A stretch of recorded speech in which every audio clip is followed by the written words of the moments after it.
कृष्ण कृष्ण कृष्ण हरे हरे. हरे राम राम राम हरे हरे. हरे कृष्ण कृष्ण कृष्ण हरे हरे. हरे राम राम राम हरे हरे. हरे कृष्ण कृष्ण कृष्ण हरे हरे. हरे राम राम राम हरे हरे. हरे कृष्ण कृष्ण कृष्ण हरे हरे. पुंडलीक वरदे हरि विठ्ठल श्री गुरु ज्ञानदेव तुकाराम पंढरीनाथ भगवान की जय. माऊली ज्ञानेश्वर महाराज की जय. गुरु तुकाराम महाराज की जय. धर्मनिष्ठ गुरुवर्य रंगनाथ महाराज की जय. श्री विनायकं गुरुर्नौमि साखरे नाम विश्रुतं. येषां चरणसान्निध्यात् जीवा मुक्ता भवन्ति. साखरे वंशविख्यातं ज्ञानदानपरायणं विनायकं गुरुर्वन्दे भवबन्धविमुक्तये. श्रीरङ्गनाथं गुरुराजवर्यं मुमुक्षूणां ज्ञानदानेकदक्षं प्रभावती क्षेत्रनिवासिनं नमामि वेदान्तविदां वरिष्ठं पुण्डलीकवरदे. पंढरीनाथ भगवान की जय. माऊली ज्ञानेश्वर महाराज की जय. जो आनंद सत्य प्रकाश विभो आणि आधार नाम रूपास. बुद्धी न जाणे आणि जाणे ही त्यास. तो अपार शुद्ध परमात्मा मीच्याशे. माझे अपार स्वरूप समुद्रावरती. जणू तरंग ब्रह्मा विष्णू महेश गणपती. सूर्य चंद्र वरुण यम मिरविती. देवी कुबेर ही तैशची. जो सर्वज्ञानी दयाघन. मुनी हृदय ज्याचे करीती ध्यान. त्याचे बुद्धी उपाधी करुण मिथ्या भान मासी माझी होते. ज्याच्या अज्ञाने भाषे जगत. जसा दूरीवरी सर्प दिसत. हरी दोही ठाईना सर्प जगत. हे स्वतंत्र आणि स्वयं ब्रह्म मीच्याशे. पुण्य पुरुषी सदैव निष्काम. बोध प्राप्ती कारणे भजावा राम. तो मीच्या हे आत्माप्त काम. तरी नमन कवना करावे म्या. जयांचे केलिया स्मरण. सकल विद्येचे होयाधिकरण. तेची वंदू श्रीचरण श्री गुरूंचे. ते नमस्कारो न्याता. चला विचार सागर तरंग 6वा परिच्छेद 50वा.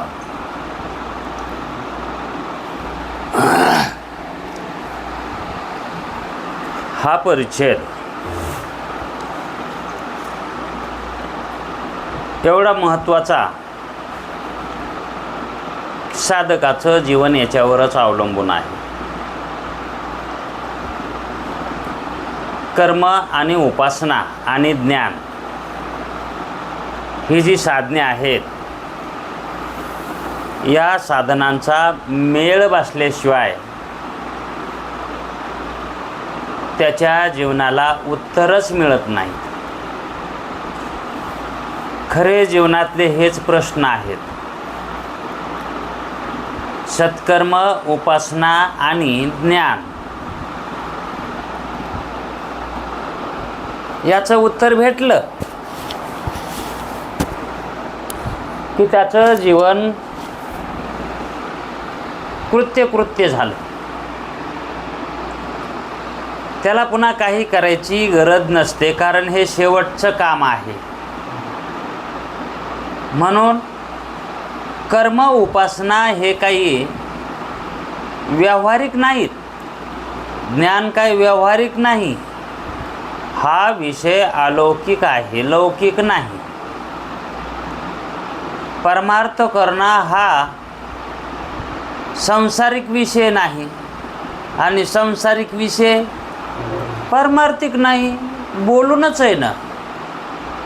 संसार भिन्न आहे आणि परमार्थ संसाराहून भिन्न आहे.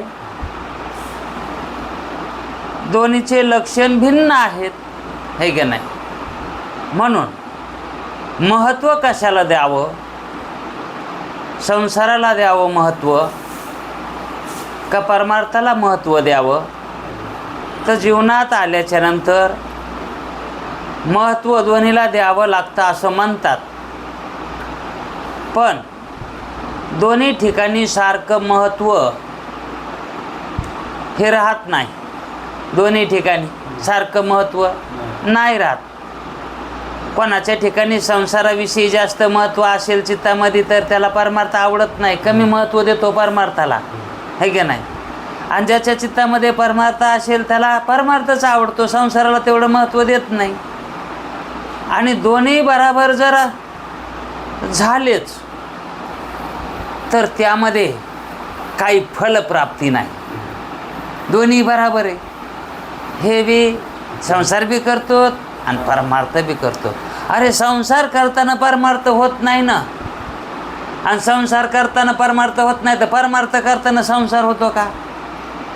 हां, दोन्ही भिन्न टोकाचे येत नाही, आहे का नाही. एक रात्र आहे तर एक दिवस आहे. दोन्ही एका ठिकाणी कसे येतील? एक दुःखरूप आहे तर एक सुखरूप आहे. एका ठिकाणी कशी येतील? मग जो मनुष्य संसाराला आलेला आहे, कशाला आलाय? संसाराला आलाय तो. मग संसारच जर करू लागला, तो संसाराला येऊन जर संसारच करू लागला तर त्याच्या अगोदरही काय करू लागला? म्हणजे निराळं काय करायला आहे मग तो? मग जो त्याला आनंदाचा भाग पाहिजे, म्हणजे ज्याला आनंदाची इच्छा व्हायली, दुःखाची निवृत्तीची इच्छा व्हायली, त्यानं ज्याच्यापासून दुःख व्हायले त्याचा त्यानं काय करायला पाहिजे? तिरस्कार करायला पाहिजे, आहे का नाही.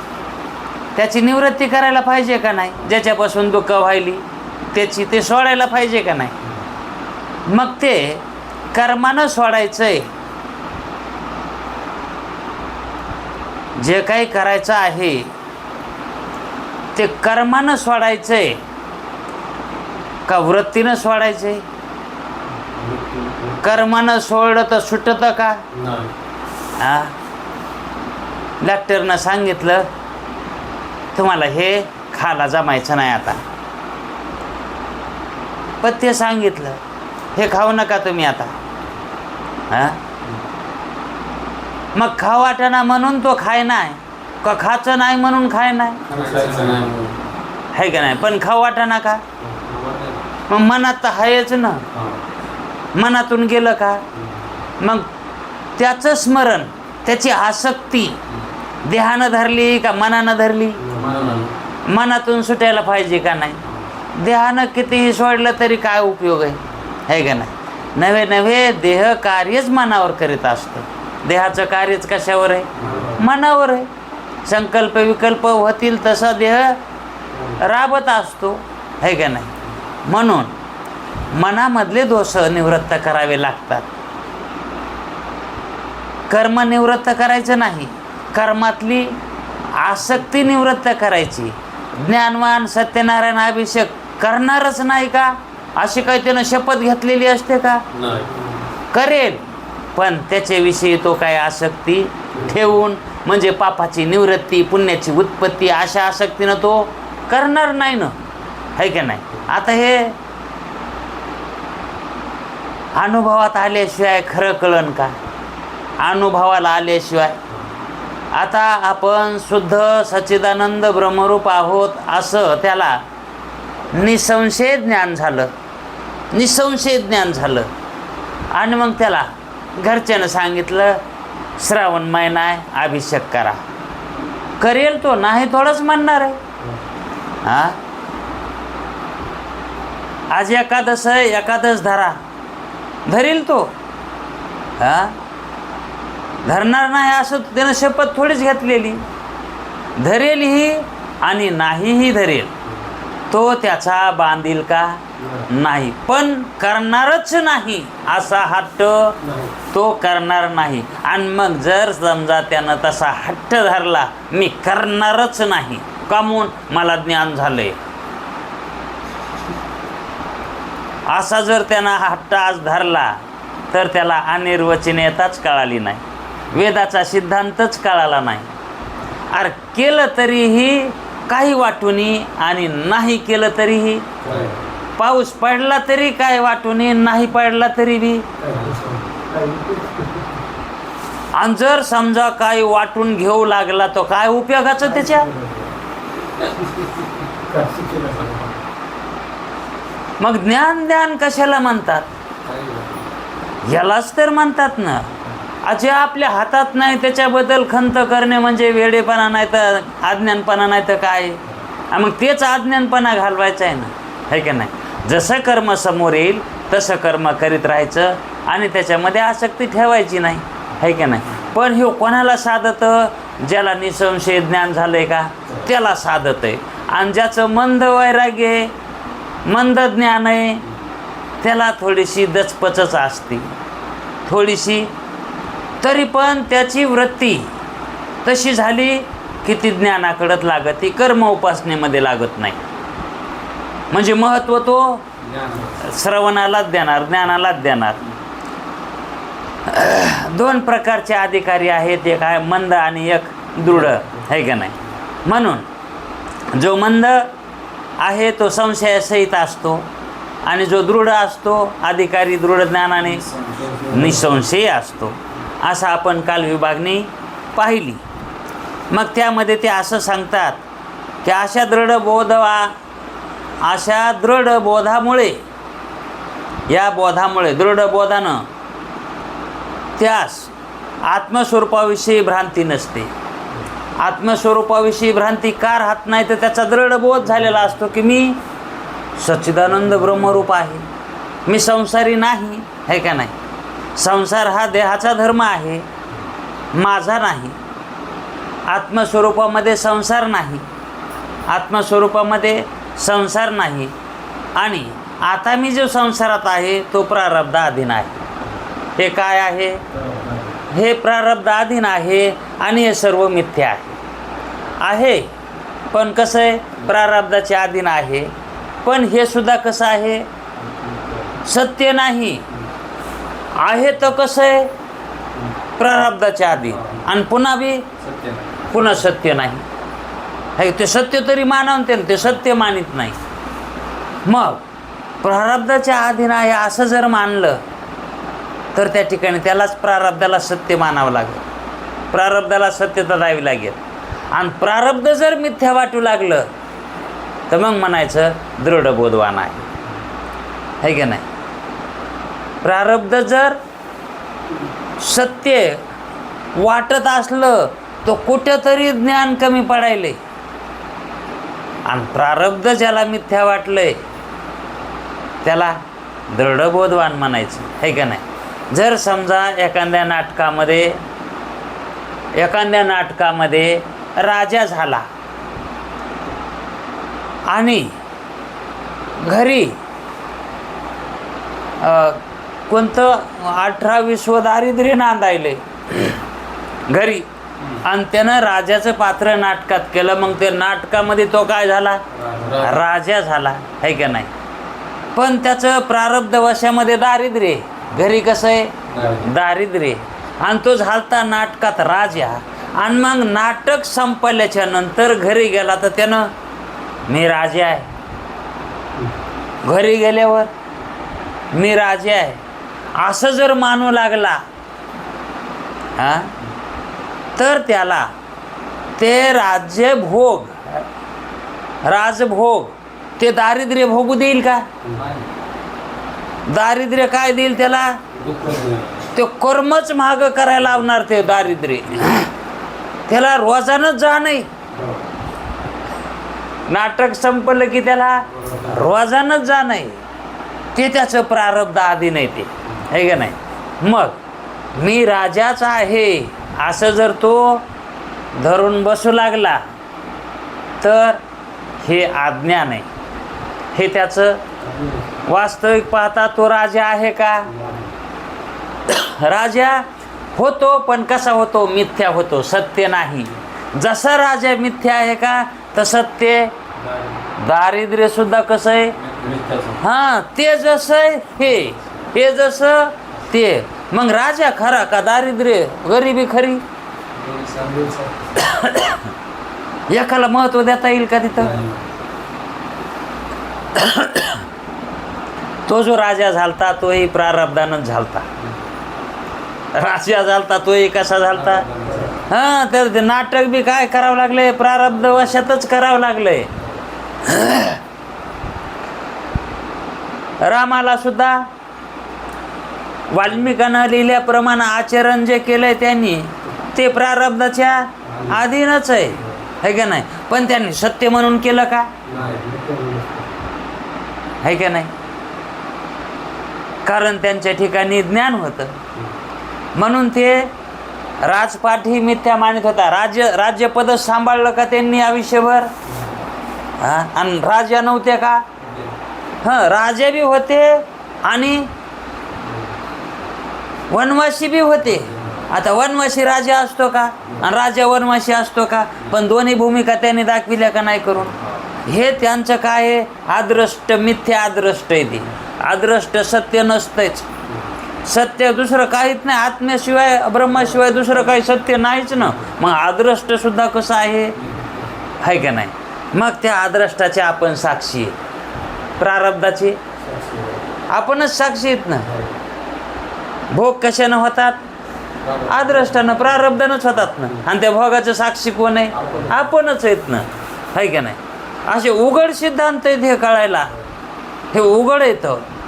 म्हणून संशयसहित आणि संशयरहित असे दोन अधिकारी आहेत. मग संशयरहित उत्पन्न झालेले जे ज्ञान आहे त्याला दृढ ज्ञान म्हणायचं, आहे का नाही? संशयरहित ते दृढ ज्ञान. आणि अविद्येचा नाश करून आपणही निवृत्त होते ते ज्ञान कशाच्या विरोधी आहे? अविद्येच्या, अज्ञानाच्या. त्याचा नाश होतोय. त्या दृढ बोधानं काय होतंय? अविद्येचा नाश होतोय. आणि त्या अविद्येचा नाश झाला की पुन्हा ते सुद्धा राहत नाही. ते सुद्धा त्याच्याबरोबर. आता ह्या म्हणण्याचा काय उद्देश आहे त्यांचा? काय तात्पर्य आहे? जे विशेष होतंय का, जे विशेष होतंय का, त्या विशेषाची जोपर्यंत उपाधी आहे तोपर्यंतच ते विशेष असतंय. आणि उपाधी ही कशी आहे? अविद्यारूप आहे. उपाधी काय आहे? अविद्यारूप आहे. आणि त्या अविद्यामुळं ते विशेषाला आलेलं आहे. विशेषत्व कशामुळं घडलंय? अविद्येमुळंच घडलंय ना. मग जोपर्यंत अविद्या आहे तोपर्यंतच विशेष राहणार, आहे का नाही? आणि अविद्याचा नाश झाला की विशेषत्व राहील का? मग अहम ब्रह्मास्मी ही जी वृत्ती विशेष वृत्ती का नाही? मी ब्रह्मरूप आहे ही वृत्ती विशेष आहे का नाही?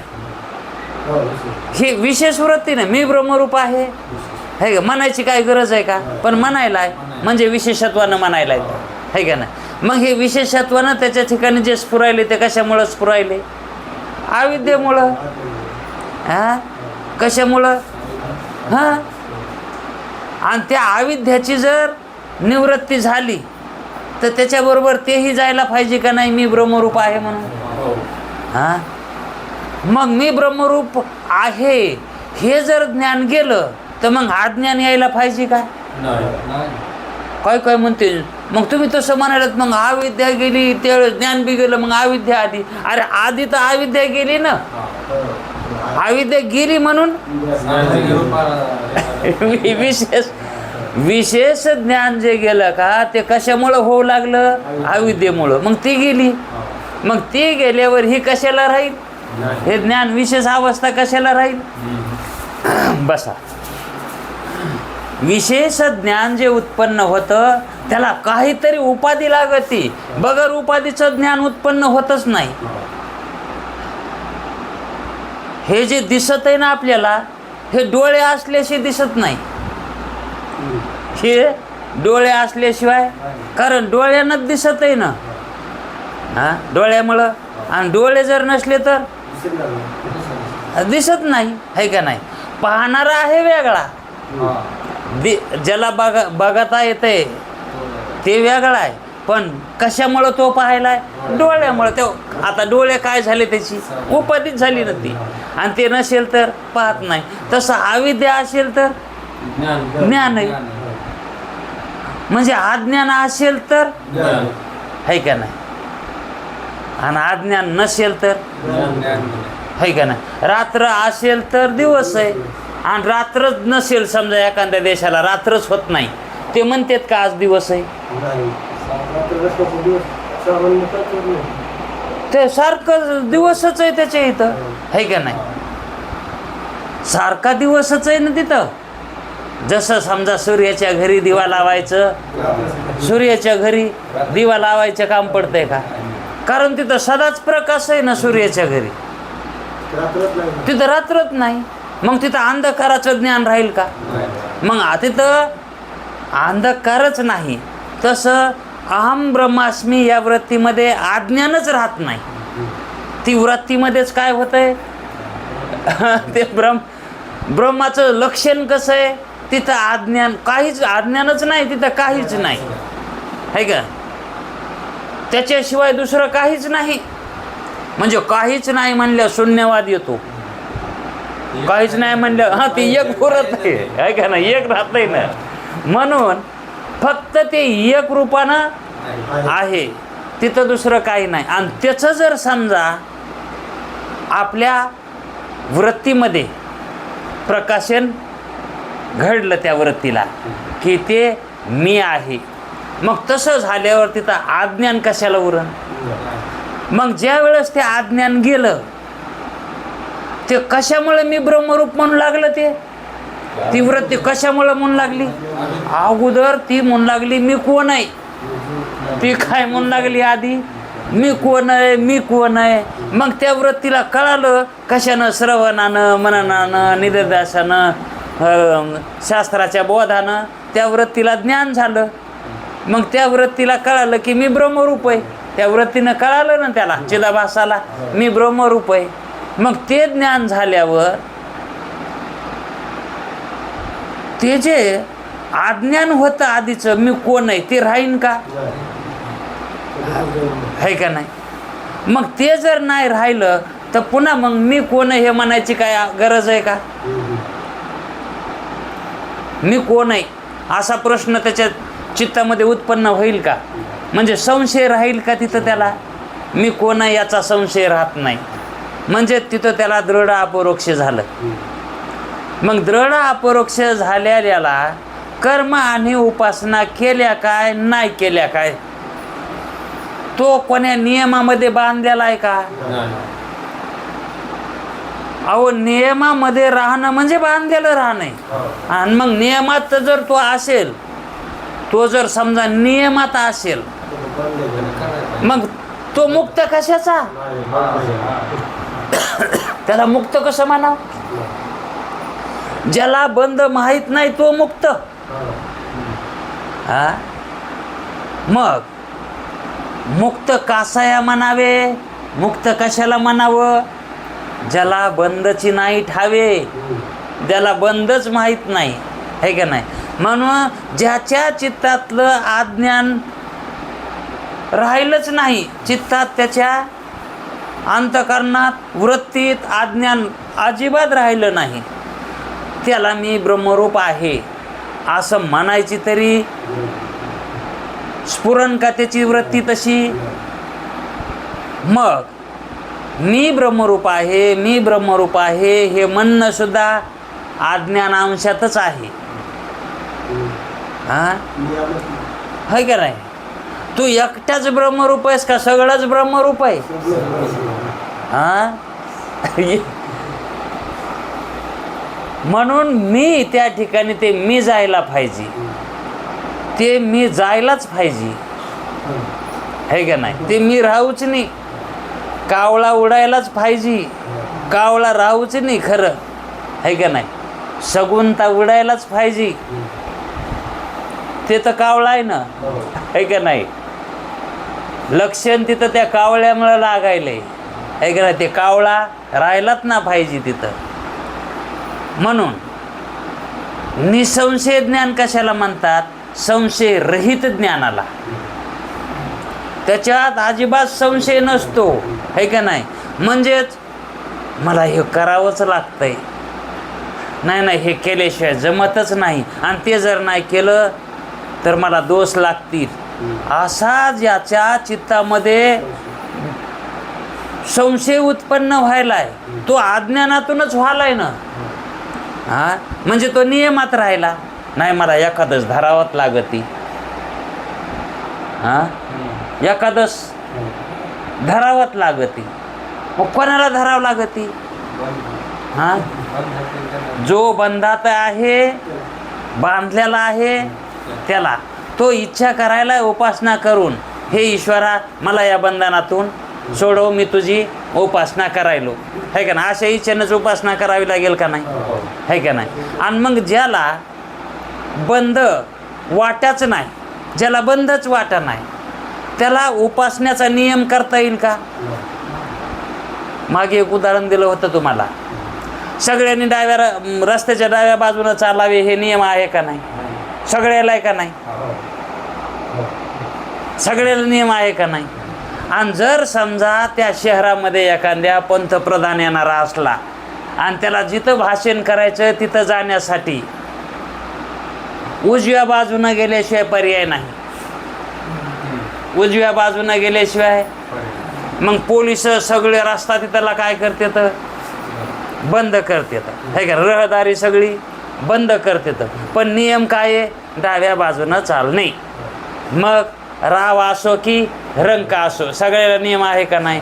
पण पंतप्रधान जर आला तर तो उजव्या बाजूनं येतो, तिथं नियम का बदलला? तो नियमात का नाही राहिला? तिथं अडवाय जमत नाही का त्याला? हो, कायदे तुम्हीच करता आणि कायदे तुम्हीच मोडता, डाव्या बाजूने चालावे असा आपल्या राज्यघटनेचा नियम आहे, आणि तुम्ही उजव्या बाजूने यायलात, हे कसं तुम्हाला कळत नाही? तुम्ही पंतप्रधान असून असं म्हणल्यावर जमत नाही का? पण पोलीस तिथवर म्हणायला जाऊ देत नाहीत त्याच्या बसवर. हा पण का? कारण तो राजा आहे, त्याला नियम, राजाला नियम करता येतात का? अहो राजा जिथं सिंहासनावर बसतो तिथं त्याला कोणाची परवानगी घेऊन तिथं जायची गरज आहे का? द्वारपालाची परवानगी घ्यावी लागते का? आणि दुसरं कोणी जर चाललं तिकडं तर परवानगी घेतल्याशिवाय, है का नाही? मग तसं मुक्त होणं म्हणजे राजत्व नाही. मुक्त होणं म्हणजे, निसंशय ज्ञान होणं म्हणजे राजत्व नाही, है का नाही? मग तिथं आगव्याची भूमिका, त्याला तो नियमामध्ये राहिला का? पुन्हा तो त्याला नियम करतील का? शास्त्र करतील का त्याला नियम? वेद नियम करतील का? तो जसा वागेल तसा त्याचा नियम. अहो इतकंच काय, हा जो आपण धर्म म्हणतोत ना, ते त्याच्यावर तर हा धर्म झालेला आहे. तो जो वागतो ना तो धर्म होतो, तो वागतो तोच धर्म होतो, है का नाही? आज राम वागला, रामानं वर्तन केलं, तेच काय झालं? धर्म झाला. त्यालाच तर धर्म म्हणतात ना. हा का जसा धर्म असेल तसा राम वागला, मग तो धर्मामध्ये बांधला गेला. तो राम कशा धर्मात बांधला गेला का नाही? मग धर्मामध्ये ईश्वर बांधला जातो का ईश्वरामध्ये धर्म बांधला जातो? हा, म्हणजे धर्मानं ईश्वर वागतो का धर्म ईश्वराच्या याच्यामध्ये राहतो? धर्म जो निर्माण होतो, धर्म जो निर्माण होतो तो कर्माने होतो. कोणाच्या? ईश्वराच्या किंवा मुक्ताच्या, संताच्या. ते जे वागतात ते धर्म आहे का नाही? का ते वागतात ते धर्मानुसार वागतात. अहो, जो धर्म आपण मानलाय ना, ज्याला धर्म म्हणतात ना, ते म्हणजेच ज्याला ज्ञान झालंय त्याचे कर्म म्हणजे धर्म आहेत. त्याचे कर्म म्हणजे तुकाराम महाराजांनी एक प्रमाण दिलेलं आहे.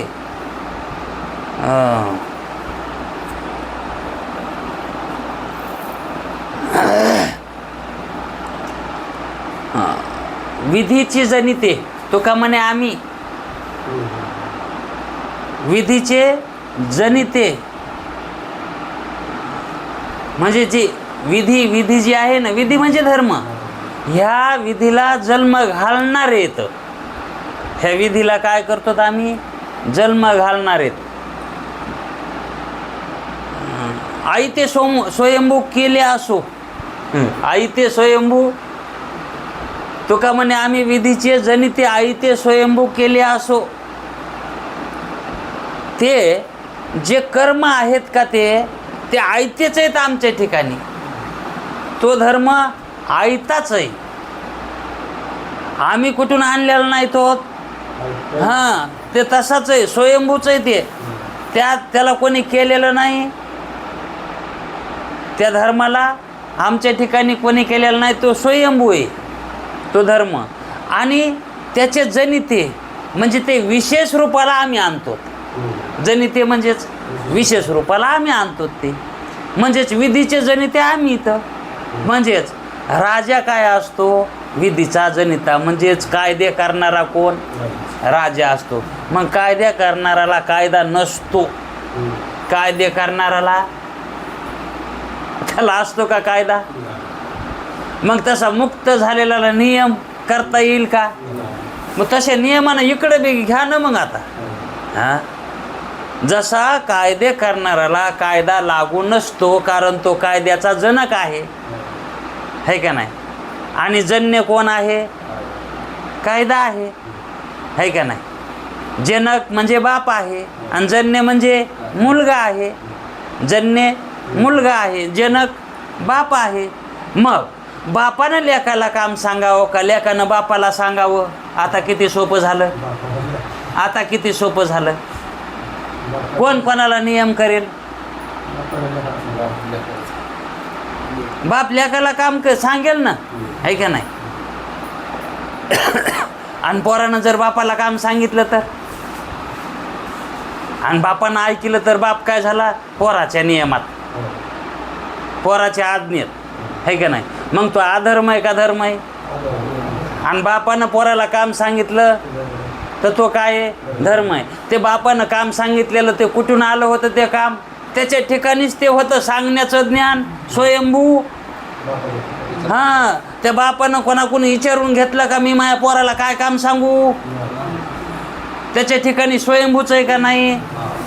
तसं संतांच्या ठिकाणी ज्ञान हे स्वयंभूच आहे. आणि त्या ज्ञानामध्ये जी विधी होते त्या विधीचा आम्ही जनिते आहोत. तसा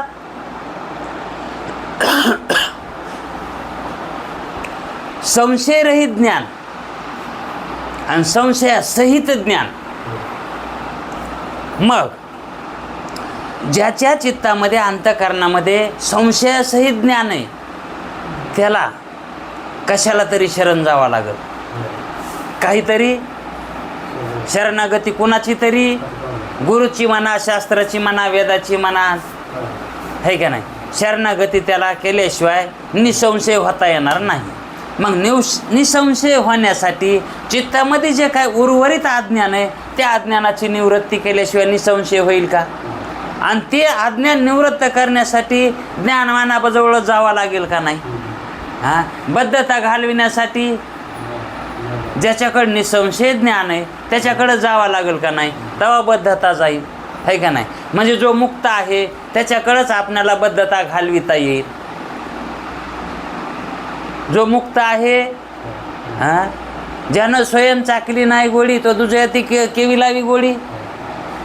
ऐसा पूर्ण जो अनुभवी तोची तारी सद्भावे सत्शिष्याशी, असं नाथ महाराज भागवतामध्ये म्हणलेले. तर तोची तारी सद्भावे सत्शिष्याशी. मग अज्ञानाची निवृत्ती ही कशात आहे? अज्ञानाची निवृत्ती, संशयाची निवृत्ती निसंशय भानात आहे. संशय निवृत्त कशात होतात? निसंशयात आहे का नाही? आणि अज्ञानाची निवृत्ती ज्ञानात आहे का नाही? हां, आता जो अज्ञानी आहे मग त्याच्या ठिकाणचं ज्ञान कुठे गेलं? अज्ञानी आहे त्याच्याजवळ जे ज्ञान आहे होतं आधीचं ते कुठे गेलं? त्याच्याजवळ अज्ञान आलं ना आता. हां, मग त्याच्या ठिकाणी अज्ञान आलं तर ज्ञान राहिलं का? मग ते ज्ञान कुठे गेलं? ते अज्ञानानंच गेलं.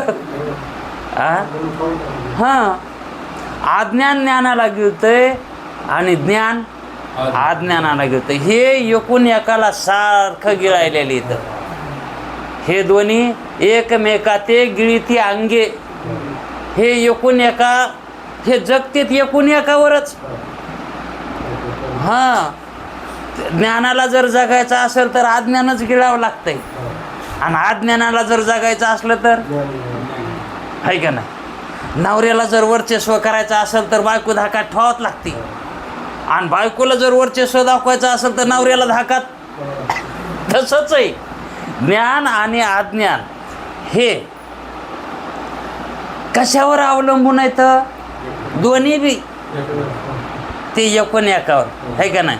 पण यायला उपादान कारण कोण आहे? उत्पन्न करणारं ह्या ज्ञानाला बी ना अज्ञानाला बी, हे महत्त्वाचं आहे.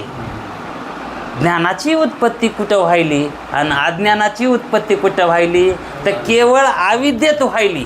आपल्याला वाटतं ज्ञान उत्पन्न व्हायले ना अविद्येत कसं होईल? हां, आता सगळं अंधार आहे तिथं कसं दिसल असं वाटतंय का नाही?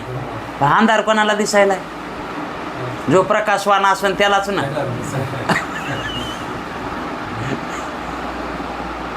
अंधारात काही दिसत नाही का?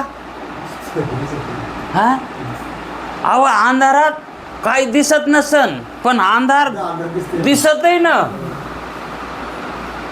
आहे का नाही? मग मागं म्हणलं होतं आंधळ्या माणसाला काही दिसत नाही, पण त्याला विचारल्याशी काय खरं आपल्याला कुठं अनुभव आहे? त्याला विचारल्याशी, आहे का नाही? म्हणजेच जे काही उत्पन्न होतं, उत्पन्न त्याला काहीतरी उपादान कारण लागत आहे. बगर उपादानाचं काहीच उत्पन्न होत नाही. हां, सुईसुद्धा उपादान असल्याशिवाय उत्पन्न होतच नाही. तसं ज्ञानाला आणि अज्ञानाला उपादान कारण हे अविद्याचं आहे का नाही? उत्पत्ती तिच्यापासूनच आहे. मग तुम्ही म्हणा ज्ञानसुद्धा, हो ना ज्ञानसुद्धा. मग मी ब्रह्मरूप आहे हे ज्ञानच आहे ना. हे कशानं उत्पन्न व्हालंय? अंतःकरणाला आलोत म्हणूनच ना. आणि अंतःकरण कोणाचं आहे? सरळ आहे का नाही? याला काय कोर्टात जावं लागतंय का सिद्ध करायला? असा विषय जोपर्यंत दृढ होत नाही तोपर्यंत निसंशय होता येत नाही. याला म्हणतात निसंशय ज्ञान. मग याची निवृत्ती आपणही या ज्ञानाची, पण या मी ब्रह्मरूप आहे हा जो बोध व्हायलाय का, याची सुद्धा निवृत्ती होते. कधी? अज्ञान गेलं की. आणि जर समजा त्याची निवृत्तीच व्हाय नाही तर म्हणायचं अज्ञानच जायना, का ज्ञान वाढायले, मी ब्रह्मरूप आहे, मी ब्रह्मरूप आहे असं तो सारखंच म्हणायलाय, जपच करायलाय, त्याचं अज्ञान वाढायलंय का ज्ञान वाढायलंय? हा, मी ब्रह्मरूप आहे असं त्याला म्हणावं लागायले का? म्हणून अज्ञान आहे म्हणून. अज्ञान नसले त्याला म्हणायची काय गरज आहे? अहो समजा आपल्या घरातली वस्तू ती आपलीच आहे, हा आपलीच आहे घरातली वस्तू, उतरंडी आपल्याच आहेत घरातल्या, आणि मग दुसऱ्या माणसाला सांगायची काय गरज आहे त्या उतरंडी माह्याच आहेत म्हणून? तुमच्याच आहेत ना त्या. जर दुसरा कोणी म्हणत असेल त्या माह्या आहेत तर मग म्हणावं लागन त्या माझ्या आहेत, आहे का नाही? दुसरा कोणी म्हणत असेल तर. पण दुसऱ्याचा काय लाग आहे तुमच्या उतरंडी माह्यात म्हणायला? दुसऱ्याचा लाग आहे का? आणि मग ते कोणी म्हणेना तरी म्हणायचं ह्या उतरंडी माह्यात, ह्या उतरंडी माया येतात. या देहाला कोणी म्हणायलंय का मग? ह्या देहाला कोणी म्हणायलंय का हे माझा देह आहे म्हणून? कोणी म्हणे ना तरी तुम्ही म्हणायलात मावा देह आहे. काय म्हणायची गरज आहे? आणि ज्या अर्थी तुम्ही म्हणायलात हा माझा देह आहे, हा माझा देह आहे, त्या अर्थी अज्ञान आहे, हा आसक्ती त्याच्या ठिकाणी. म्हणायची गरज नाही ना. तू आहे तर म्हणायची गरज नाही, तू नाही तरी म्हणायची गरज नाही. म्हणूच नको ना मग. तू नसला तरी म्हणायची गरज नाही, आणि तू असला तरी बी. अहो आपला देह नाही तर मग मी माझा देह कशाला म्हणा? आपला नाहीच ना. कोणाचा हे कळालं ना बाबा कोणाचा देह आहे हे कळालं ना, मग आपला कशाला म्हणावं? देह हे कोणाचा? काळाचा आहे का नाही? धन कोणाचं आहे? कुबीराचं आहे. मग हे धन मव नाही, देह माझा नाही, हां, आणि देह मी नाही, माझाही नाही, तसंच मी नाही. उडालं का नाही तिथं असंभावना आणि विपरीत भावना? ह्या दोन्ही गेल्या का नाही? असंभावना गेली आणि विपरीत भावना गेली. देह मी नाही आणि देह माझा नाही, आणि मी बी देह नाही, हे दोन्ही बी गेलं. मग त्या ठिकाणी मी देह आहे असं कसं ज्ञान उत्पन्न होईल? ह्या दृढवादावर हे ज्ञान कसं उत्पन्न पुन्हा तिथं कोण करणार तिथं? कारण त्या ज्या ज्ञानाला जो साक्षी आहे, ज्या ज्ञानाला जो साक्षी आहे, ज्या अज्ञानाला जो साक्षी आहे, त्यानंच ते ज्ञान आणि अज्ञान मिथ्या ठरविले. तर मग त्याला मी संसारिक आहे म्हणायची गरज नाही आणि मी मुक्त आहे म्हणायची गरज नाही. त्याला मुक्त म्हणायची गरज नाही आणि संसारिक नाही म्हणून म्हणायची गरज नाही, आणि मुक्त आधीच आहे म्हणून म्हणायची गरज नाही. मग गपचीप बसणं, हा फायदा कशात आहे? हां, मग नाथ महाराज त्याच्यामुळेच म्हणले आ बोला बारा, बोलण्यापेक्षा ते ह्या दृष्टीनं म्हणले असते का काय वेगळी दृष्टी सांगितली त्यांनी? हे आ बोला बारा आहे का नाही? यांना काय सांगायचं इथं? जे संशय रहित ज्ञान आहे, संशय रहित ज्ञान आहे, त्याला दृढ ज्ञान म्हणतात. त्या ज्ञानाला दृढ ज्ञान म्हणतात. त्याच्यामध्ये कधीच बदल होत नाही. त्याला कधीच मी संसारिक आहे असं वाटत नाही. ते अविद्येचा नाश करून ते ज्ञान काय करतंय? अविद्येचा नाश करतंय, आणि आपणही त्याच्याबरोबर, त्या अविद्येबरोबर आपणही जातं. ते राहत नाही तिथं. कशाच्या जीवावर राहील? कारण ते कशावर आहे? तुम्ही त्याच्या उपाधीचा नाश केला, ते कसं राहील तिथं? कसं? जवळ आपल्या पुढे भिंग आहे तवर आपलं तोंड भिंग दाखवीन का राहील? जवळ भिंग आहे तवर पुढे, तवर आपलं तोंड ते भिंग दाखवीनच ना. आता त्या भिंगाच्या पुढे आपण उभा राहिलोच नाही. ते भिंगाला दाखव बरं ते तोंड मागवाचा आता असं म्हणल्यावर कसं दाखवा ते ना. हा किंवा भिंग काढून घेतलं दिसन का तोंड आपलं आपल्याला. मग तोंड कशानं दिसायले? उपाधीनं दिसायले ना. मग ज्ञान अज्ञान हे तोंड कामून काढायले तर हे ज्ञान अज्ञानाचे कोंब आहे का नाही. हे अंतःकरणामुळं. अंतःकरण जे आहे ना हे कशाचं आहे? अंतःकरण कशाचं आहे?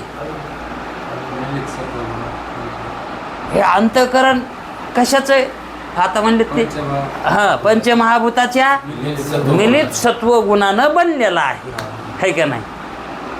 असं शास्त्र सांगत आहे का नाही. मग त्यामध्ये हे ज्ञान आणि अज्ञान पिकत आहे त्याच्यातच आहे का नाही. मग हे ज्ञान आणि अज्ञान दोन आहेत का? कळणं न कळणं हे दोन का एक?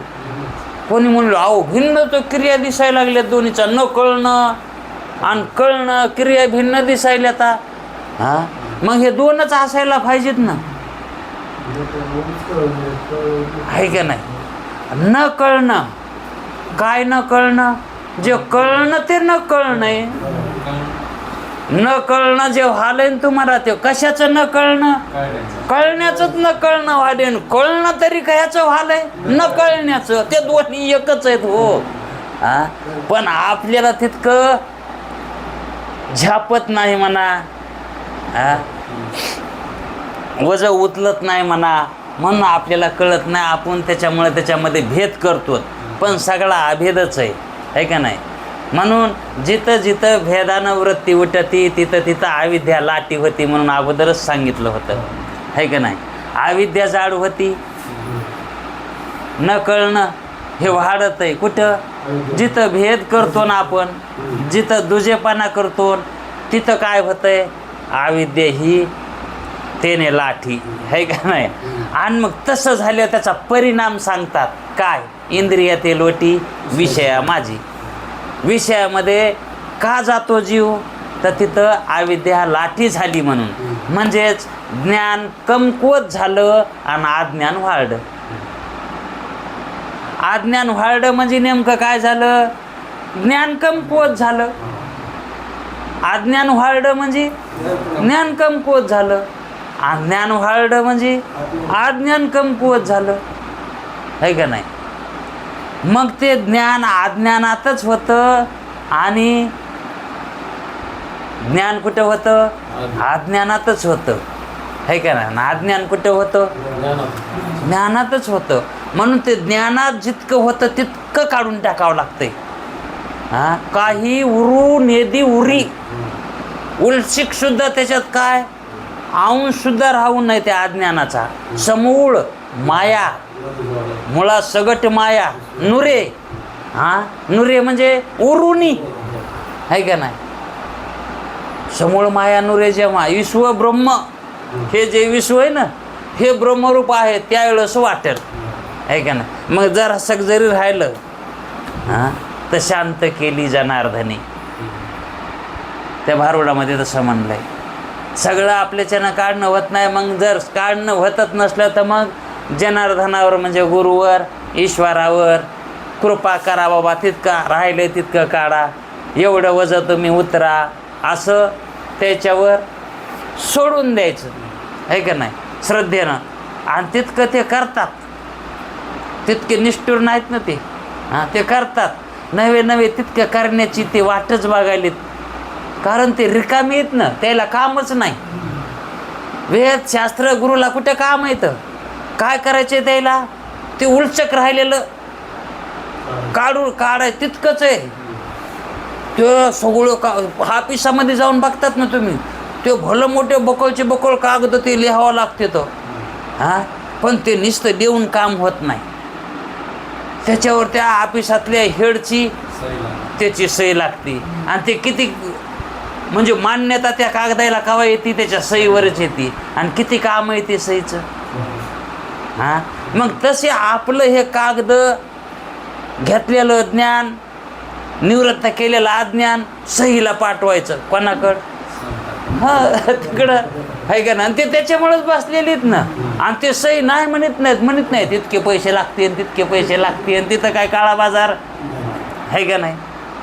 फक्त ते वाट बघायलेले कवा येतात कागद कोणचे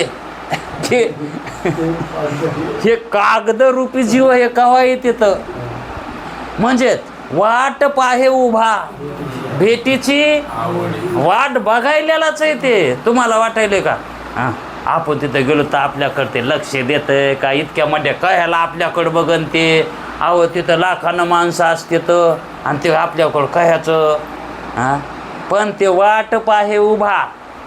आणि आवड कशाची आहे? भेटीची आवडी आहे का नाही. आणि पण त्याच्यात काय होतंय? तो कृपा करतो, कृपाळू येते तर नाही म्हणतच नाही. नाही तर म्हणतच नाही, पण करण्यासाठी उतावीळ येते बघा. म्हणजे शब्द कसे टाकलेत तिथं? करण्यासाठी म्हणजे कृपा करण्यासाठी उतावीळ येते आहे का नाही. अशा वृत्तीनं जर त्याला भजलं कोण्या अज्ञान निवृत्तीच्या, भ्रम निवृत्तीच्या, संशय निवृत्तीच्या या मार्गानं जर गेलं त्याच्याकडं तर तो उतावीळ आहे. नाहीतर मग वळकीत बी नाही. तिथं आलाय म्हणून याचं ज्ञान बी होत नाही त्याला. आता इतके जातात समजा, तो सगळ्याकडे पाहत असेल का? सगळे त्याला पाहत असतील का? आता सगळे दर्शन घेतात पण सगळ्याला दर्शन घडायलंय का? दर्शन घ्यालेत पण घडायलंय का? आणि जर दर्शन जर घडत असलं असतं तर पुन्हा दर्शनाची गरज पडली असती का? दर्शन घडा नाही म्हणून तर दर्शन घ्यावं लागायले पुन्हा पुन्हा पुन्हा पुन्हा. हे पुन्हा पुन्हा का म्हणून करावं लागायले? घडाचं ना. मग पंढरपूरला जायचं घडा ना का? ते घडायले ना. ते घडायले पण दर्शन घडा ना. आणि जायचंय कशासाठी? आहे का नाही का? पंढरपूर घडण्यासाठी. हे देह मिळण्यासाठी जन्माला याचंय का? आत्मज्ञान करून घेण्यासाठी. ते त्याला म्हणतात घडणं. आत्मज्ञान करून घेणं याला म्हणतात घडणं. देहाला येणं याला घडणं म्हणत नाही. तर आता देहाला आल्याशिवाय आत्मज्ञान होत नाही हे खरंय. पण आल्यावर आत्मज्ञानच करून घ्यावं का नाही? मग अज्ञानाच्या निवृत्तीमध्ये त्याची भेट आहे. अज्ञानाच्या निवृत्तीमध्ये त्याची भेट आहे का? कर्म उपासना करण्यात त्याची भेट आहे का नाही? म्हणून कर्म उपासना ह्या त्याच्या भेटीचं कारण नाही. कर्म उपासना हे कशासाठी आहे का नाही? अहो जर एकादश धरली कोणाची एकादश आहे? कोणाची उपासना आहे? विष्णूची आहे. एक गृहीत धरा. विष्णूची उपासना आहे. या उपासनेनं विष्णू आपल्याला कळतो का? ही उपासना केली तर मग ह्या ज्या उपासनेमध्ये तर जितके लोक त्यांना विष्णू कळाला का?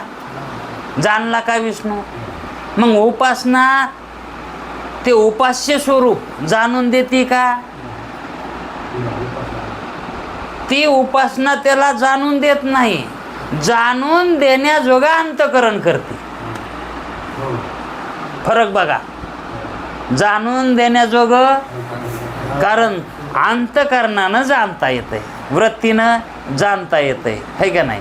मग त्या वृत्तीला शुद्ध करणं, त्या वृत्तीला शांत करणं, त्या वृत्तीला निश्चल करणं, स्थैर्यता आणणं, शुद्धता आणणं हे कर्म उपासनेचे कार्य आहेत.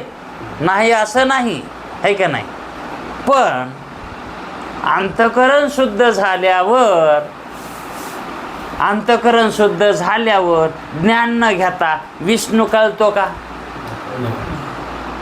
विष्णू कळण्यासाठी, ज्ञानेश्वर महाराज कळण्यासाठी काय लागन? ज्ञान लागन का नाही? ज्ञाना वाचून ज्ञानेश्वर कळेल का? विष्णू कळेल का? मग सखा माझा ज्ञानेश्वर कोण? सखा माझा ज्ञानेश्वर कोण? महाविष्णूचा अवतार. आणि सखा माझा हे कवा कळन? कशानं कळन? आहे का नाही? उपासनेत राहिलं तर कळन का? मग हे उपासना करणाऱ्याला विचारल्यावर हे काय म्हणायले हो वाक्य ज्ञान, हे संत काय म्हणायले, तू जनाबाई काय म्हणायली हो? सखा माझा ज्ञानेश्वर, सखा माझा ज्ञानेश्वर. हा काय केव्हा आम्हाला ते कळत नाही. ते काय म्हणणार आम्हाला? हां असं म्हणत असते, इतकंच म्हणतंय ते, असं म्हणत असते. महाविष्णूचा अवतार हा ज्ञानेश्वरांचा आहे.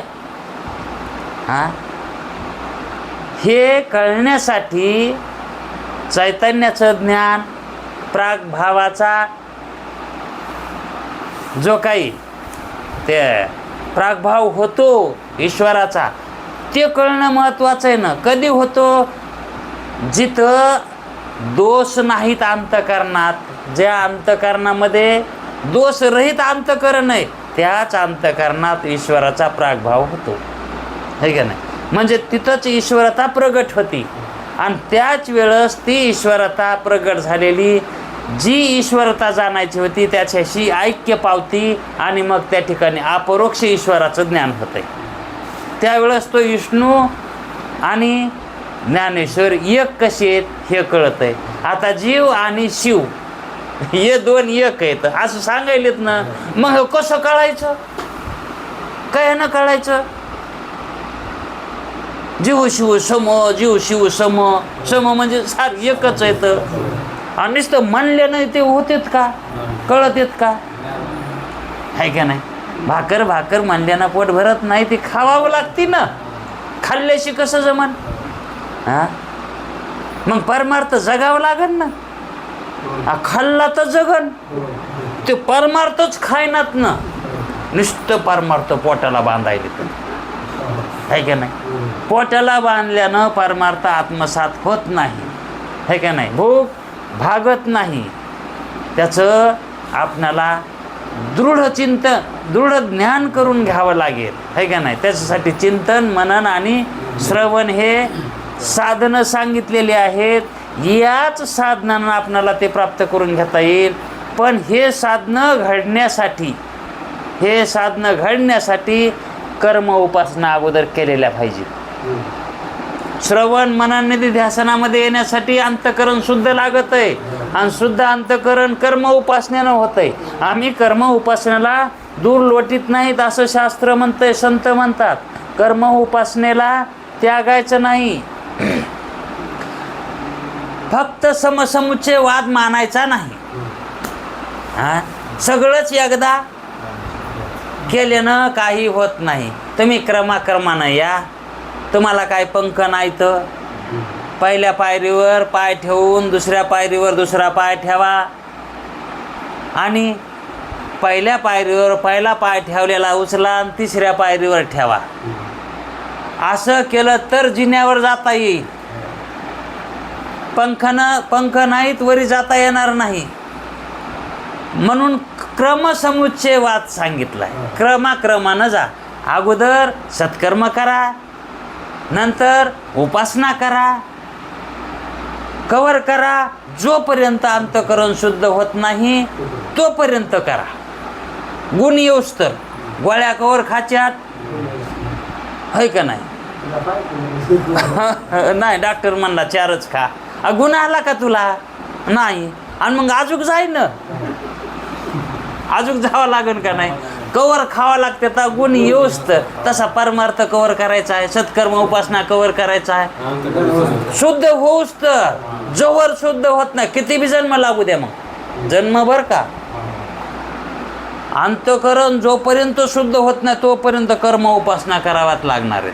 पण अंतःकरण जर शुद्ध झालं असलं तर ज्ञानच घ्या. कर्म उपासनाला बळी पडू नका पुन्हा. कारण पुन्हा जर कर्म उपासना अंतःकरण शुद्ध होऊन बी करू लागलात तर ज्ञान होणार नाही. ज्ञान होण्यासाठी ते काय विरोधक येतात. कर्म उपासना ज्ञानाला सुद्धा विरोध करतात, कारण ते त्याच्यातच ठेवतात. हां, म्हणून श्रवण मनन आणि निधिध्यासन या साधनाला लागा अंतःकरण शुद्ध होऊन. त्यानं काय होईल? आत्मबोध होईल, म्हणजेच अज्ञान निवृत्त होईल. अज्ञान निवृत्त गेले की आत्मबोध तिथंच आहे. ते कुठं धोंडायला जायचं काय नाही. शेवाळं सारलं की खाली पाणीच आहे का नाही. ढग गेला की तिथं आकाशच आहे. आणि ढग असताना सुद्धा पण ते कळाना न, ते सारावं लागायलंय ना, तशी दृष्टी नाही ना, नाहीतर हाय ना तिथंच.